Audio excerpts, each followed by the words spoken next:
somebody can. You don't see the girth on this catfish? Stay with it, right? Nice and easy.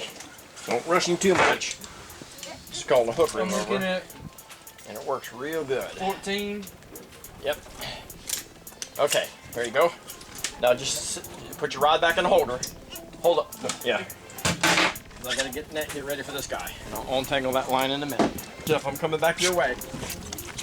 Just rotate around.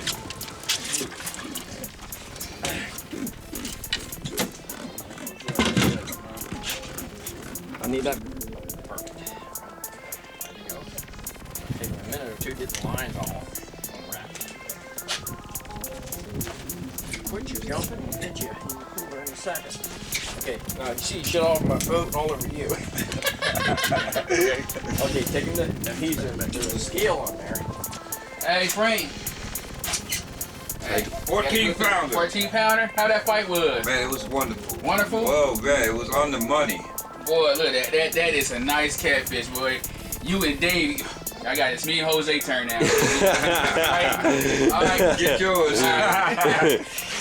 Welcome to Addition to the Wild, saltwater and freshwater fishing.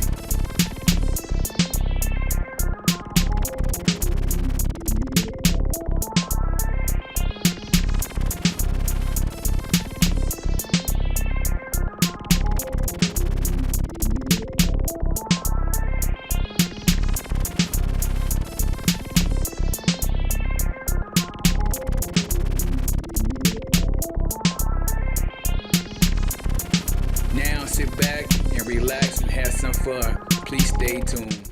I like using a slider system. I can put my weight on. That way I can change the weights to whatever I want. Okay. And I have a small bumper they make. It's a little rubber bumper that keeps the knot in the weight system from slamming it onto the swivel. I run a large swivel, a 1/0. And what type of line are you using? Now this is a power braid. Power braid. Yeah, Power Pro they call it. Power Pro, okay. And it's a braid by them. This is a 100-pound main line and then a 130-pound leader. A lot of people run a monofilament for the leader with a hook. I don't like it because if a large cat swallows the hook, he's got a very rough mouth. He can take monofilament out and break it. And that's why I run braid right down to the hook. It don't bother. You might not get as many small fish bites, but if that bait comes by him, he wants it, he's going to take it. Oh, okay. And whether it's a monofilament or braid, it doesn't matter to them. And I like it that way because if they get it in their mouth and they swallow it down, they're not going to break off. I've had a lot of guys get big ones on, and they're afraid of them, so they stay out there. And the longer he's got it in the water with that in his mouth, the better chances are he's going to break the line himself with his mouth. Oh, okay. Bag right here, going on right here. So this slow the boat down. Yeah, keeps the boat under control, running square with the wind. Okay. If you're drifting the way we are, we can slide through any of the logs and the trees that happen to be here. It's easier than going sideways, because if you hit one sideways, and of course the boat will have to can around it and stop, and the wind damages. Okay. But this way here, it's a good solid area, good. You don't rock as much. And they're a fantastic device to control your boat. It slows you down. And right now we're probably, I'll tell you how fast we're doing. I try to stay around a half a mile an hour. And we are doing 0.4, 0.5 mile an hour. Oh, okay. Which is a real good speed for catfishing. I have gone as fast as a mile an hour and still catch them, but the slower speed just seems to be a little better. Boy, y'all see all them fish on that fish finder? Yeah, they there. Okay. I don't run expensive rods. You get people handling them. I don't like the guides. They're called like a Fuji guide. Okay. I like the guides that's on my front light poles. They're a saltwater type of guide, and they're a lot sturdier. When people handling rods out here, they have a tendency of feeling the bait right up to the rod tip and breaking them. They want to lift it, and Reel all the way up. that when you're reeling a fish, you always need to leave at least 6-8 feet of line out. Oh, okay. That way it don't break the rod. You have better control of the fish. If you reel the weight right to the rod tip, you lose control of the fish. If he's a big fish and he makes a run or decides to carry on, you can break equipment and you'll lose him. Oh, okay.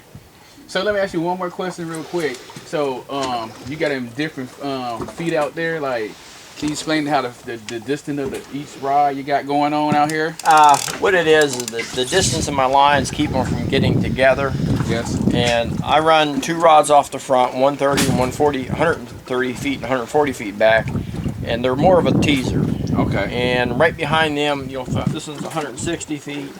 On the other side, one will be 180. This is 210, and this is 250. And what it is the bait goes by. It's like if you go to a restaurant and you see somebody bring a steak by, oh, that looks good, I'll take that. It's the same thing. When that bait goes by, it's, oh, I missed that one. And then all of a sudden, there's another one on him. And if he misses this, they'll hit the one behind. Okay. So a lot of times I'll see them, they'll miss this rod, they'll bump it and miss it.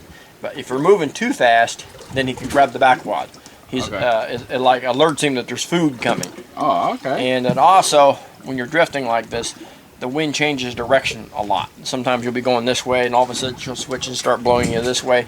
If you'll notice, my sock is changing directions. It tells you the wind's changed. Okay. You see now it's sticking more to the north. In a little bit, you'll see the sock will switch more out the west. And it keeps them from wrapping up. If you have them all the same length back, and as you can see, they're not very far apart. Here, about 8 feet apart or 7 feet apart. Okay. They'll have a tendency of somehow getting together and wrapping up. Okay. Drifting like this, I cut them in half. Now sometimes I'll use a whole bait. At this time of year, we get a lot of smaller fish, and if they grab the tail of it, they'll rip it off the hook. So you cut the bait in half, and that way, if the fish grabs it, he more than likely grabs the whole thing. He don't just get the tail or something. But I found the head seems to work better than the tail does for some reason. So what we do is drifting. Let me get one thing here quick. My weights.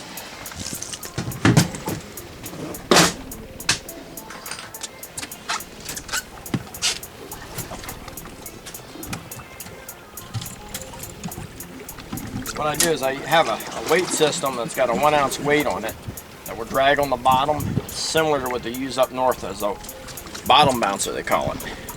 I run a leader of about 36 inches with a float on it about 6 inches from the hook. I like a 5/0 or an 8/0 hook depending upon the size of the bait. I run them up through the head and it stays on pretty good. I had small cats grab and nibble it right down to the hook. And it'd drive you crazy because you see the rod bouncing and twitching and you know it's not a very big fish, but I've had them all of a sudden slam down and take off, and I have a feeling that another fish has come up and taken the food away from the other one. Now these rods I'm running are, they call a bottle, is a downrigger pole. They're very flexible. They bend real easy. When you're fishing, drifting for cats like this, you need something that flexible with braided line. If you run a stiff rod like the white one here, if he feels it, he won't pick it up, won't take it all the way. Because once they grab the bait, they turn and run with it. Right. And when they turn and run, you'll notice that it'll be bouncing and carrying on. But when one hits it, she'll slam her down, and it will be jumping and carrying on at the same time. I call it electrifying look. And you can tell the difference between when the weight catches something and it just pulls it down. And most of the time it pulls the weight free of the junk. And you'll see it bounce back up. But once it starts taking line off the reel, then I know it's hung on something. Might be the hook caught the tree or whatever, because there's a lot of old stumps, a lot of brush piles in here. There's no rocks in here. It's all hard clay mud bottom.